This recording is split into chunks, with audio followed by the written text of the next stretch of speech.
being able to see my mentee grow, it's just so rewarding. So for me, it gives me that just wonderful feeling, but also as a leader, it also helps you develop those leadership skills by knowing that you have somebody that's wanting to learn from you, that's looking up to you.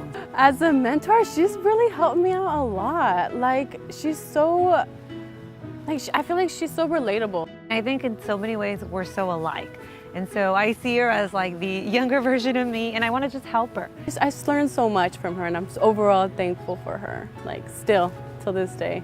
Because I had mentors, that's what inspired me to start the RAMP program. So because I had that opportunity, I saw the differences between myself and my other friends or other college students, that having a mentor really makes a difference. She can relate to me and help me and really push me out there. And I mean, she's helped me even get an opportunity at her own current job. Like, just being able to go into work loving what I do. And so far, I really enjoyed that working with her. That's awesome to hear.